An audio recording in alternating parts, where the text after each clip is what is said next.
어, 이제 했으면 다음에 육지 쪽으로 올라오게 되면은 이제 작황지가 있을 텐데 작황지 적정 온도를 유지를 해야 수확이 잘 될 텐데 작황지 온도가 급격히 변하게 돼서 작황이 감소가 되게 되면 이 농산물 관련주들이 폭발적으로 상승할 수 있고 단적으로 2007년도, 2008년도 에그플레이션이 발생을 했을 때 농산물 관련 기업들이 폭발적으로 상승을 했죠. 네, 이것도 업로드에서 올려놓은 거 있으니까 참고해서 들어보시고 잘 성투해서 투자하시기 바랍니다. 금일은 미국 지수인 나스닥과 비트코인 두 가지 종목을 설명드릴 건데 뭐 다들 아시겠지만 언젠가부터 나스닥과 비트코인이 중장기적으로 커플링으로 움직이는 성향이 상당히 강하죠. 최근에 나스닥도 신고가를 갱신을 했고 비트코인도 신고가를 갱신을 했지만 현재 보시는 차트는 나스닥의 장기 차트예요. 기간으로 따지다 보면 2020년도부터 2024년도 연말 현재까지의 차트인데 일단 추세선을 작도를 해서 보시게 되면 이 저점과 저점을 연결할 수 있겠죠. 이 나스닥의 이 코로나 쇼크의 저점과 이때가 금리 인상이에요. 금리 인상 시작을 하고 나스닥도 충격을 받았죠. 이 금리 인상 저점을 연결을 하고 이 동일선상으로 움직이는 추세선을 복사를 해서 1차 신고가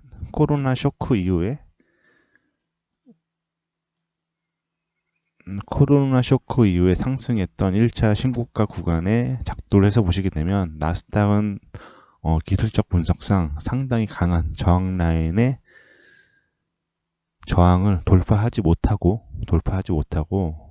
여기서 장대 음봉이 한번 터졌죠. 파월의 발언으로 인해서 금리 발언으로 인해서 장대 음봉이 터지고 나서 다시 반등을 했지만 현재는 저항 라인 안에 있다는 거죠.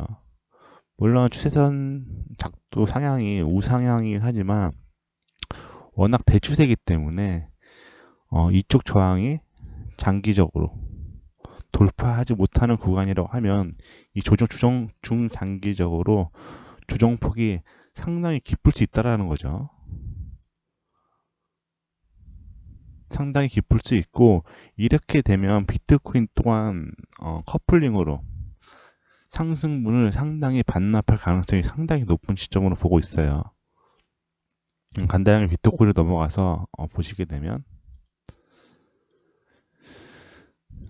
마찬가지로 비트코인도 나스닥이 저항 라인을 돌파하지 못하고 조정 파동이 들어오니까 현재 조정 중에 있고 그럼 작도를 뭐 이렇게 해서 볼 수 있겠죠. 지금 나스닥이 여기서 지금 고점 저항을 중장기적 추세선 저항 라인을 돌파하지 못하고 지금 조정에 들어온 모습이다. 조정이 들어온 모습이고 그럼 이런 식으로 작도를 예상해 볼 수 있겠죠. 현재 나스닥이 중장기 추세선 저항 라인에 걸려 있기 때문에 여기서 이 10만 불 넘어갔던 이 시점을 고점 라인을 작도를 하고 이 추세선과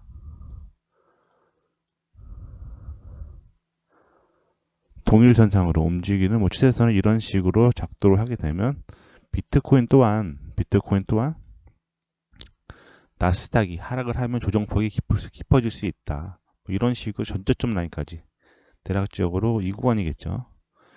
이 6만 불에서 5만 불 라인까지 6만 불에서 5만 불 라인까지 조정이 들어올 가능성이 높다라는 거죠. 이런 식으로 나스닥을 따라서 중장기적으로 조정이 들어올 가능성이 있다라는 거죠. 현재 뭐 조정폭으로는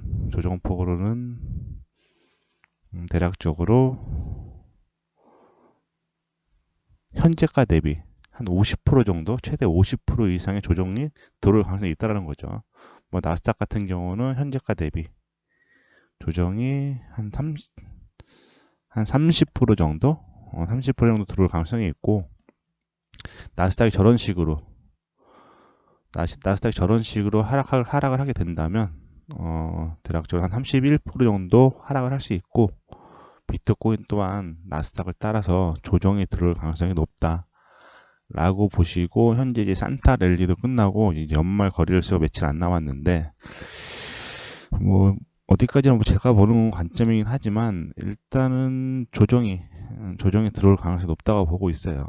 조정이 들어올 가능성이 높다고 보고 있고, 뭐 나스닥도 전에도 올려드렸지만 제가 예상했던 것보다 더 많이 상승을 하는 시점이긴 하지만, 산이 높은 만큼 이 골도 있기 때문에 일단은 조정 파동을 열어두고 일단 보수적으로 대응해야 되는 시점이 맞을 것 같고, 하단에 이걸 코멘트로 적어놨는데, 현재 지구 온난화가 갈수록 심해지고 있죠. 단적으로 바다 상황만 보더라도 이 동해에서 많이 잡혔던 오징어가 서해 쪽으로 이동을 하고, 제주도에서 많이 잡혔던 방어가 동해 쪽에서 많이 난다고 하죠. 그럼 이제 해수면 온도가 변화가 돼서 그런데, 이제 해수면 다음에 육지 쪽으로 올라오게 되면은 이제 작황지가 있을 텐데, 작황지 적정 온도를 유지를 해야 수확이 잘 될 텐데, 작황지 온도가 급격히 변하게 돼서 작황이 감소가 되게 되면 이 농산물 관련주들이 폭발적으로 상승할 수 있고, 단적으로 2007년도, 2008년도 에그플레이션이 발생을 했을 때 농산물 관련 기업들이 폭발적으로 상승을 했죠. 네, 이것도 업로드에서 올려놓은 거 있으니까 참고해서 들어보시고 잘 성투해서 투자하시기 바랍니다. 금일은 미국 지수인 나스닥과 비트코인 두 가지 종목을 설명드릴 건데, 뭐 다들 아시겠지만 언젠가부터 나스닥과 비트코인이 중장기적으로 커플링으로 움직이는 성향이 상당히 강하죠. 최근에 나스닥도 신고가를 갱신을 했고,